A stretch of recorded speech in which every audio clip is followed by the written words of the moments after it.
ভিয়ের আসল নাম Kim তাহায়ুং। V 30 December 1995-এ south কোরিয়ার ডায়েগু শহরে একটি কৃষক পরিবারে জন্মগ্রহণ করে। ভি তার 3 ভাই বোনদের মধ্যে সবার বড়। তার পরিবারের ফিনান্সিয়াল অবস্থা খারাপ হওয়ার কারণে ভি এর বাবা মা দুজনেই কৃষিকাজ করতেন। দ্যাটস ওয়াই ভি এর সঙ্গে তাদের খুব বেশি সময় কাটানোর সুযোগ হতো না, এবং ভি কিন্তু এই কারণে ছোটবেলা থেকেই তার দাদির কাছেই বড় হয়েছিল।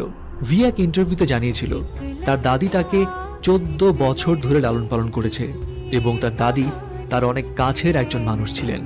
এনিওয়ে, কৃষক পরিবারে বেড়ে ওঠায় ভি এর ছোটবেলায় কোনো বড় স্বপ্ন তো ছিল না। সে খুব ছোট থেকেই ধরেই নিয়েছিল বড় হয়ে সে তার বাবার মতোই কৃষক হবে। বাট ভি এর এই চিন্তা ভাবনা টোটালি পাল্টে যায় যখন ভি তার বাবার ইন্সপিরেশনে স্যাক্সোফোন বাজানো শেখা শুরু করে। আর ব্যাস তখন থেকেই তার ভিতরে মিউজিকের প্রতি আগ্রহের বীজ একটু একটু করে বোনা শুরু হয়।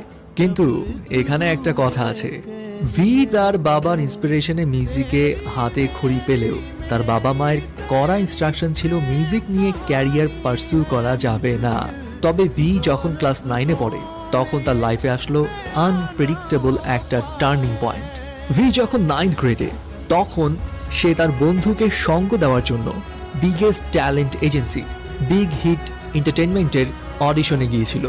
ভি এর কিন্তু সেখানে অংশগ্রহণ করার কোনো পরিকল্পনাই ছিল না, সে জাস্ট তার ফ্রেন্ডের জন্যই গিয়েছিল।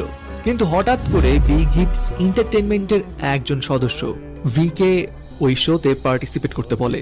ভি অংশগ্রহণও করে। এন্ড সারপ্রাইজিং বিষয় হচ্ছে, যেই মানুষটার পার্টিসিপেট করার কোনো প্ল্যানই ছিল না সেই মানুষটাই একমাত্র পুরো শহর জুড়ে সিলেক্ট হলো।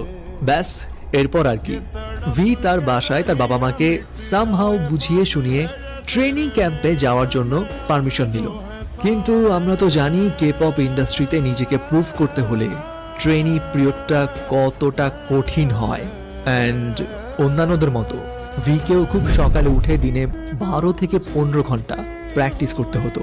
খাওয়া দাওয়ার স্ট্রিক্ট ডায়েট ফলো করতে হতো। ফ্যামিলির সঙ্গে যোগাযোগও ছিল লিমিটেড। এবং ট্রেনিংয়ের এই কঠিন পরিস্থিতি দেখে ভি এক পর্যায়ে ডিসাইড করে নিয়েছিল সে গিভ আপ করে ফেলবে। ভি এক ইন্টারভিউতে জানিয়েছিল সে তার বাবাকে এক রাতে কল করে কান্নাকাটি করেছিল এবং জানিয়েছিল সে ফিরে আসতে চায়। তার বাবা তখন ভিকে একটা কথাই বলেছিল, ফিরে আসতে চাইলে আসতে পারো, এখানে তোমার জন্য আরো অনেক সহজ কাজ আছে। ভি জানায় তার বাবার ওই কথাটাতে সে কিছুটা ইম্বারেস ফিল করেছিল।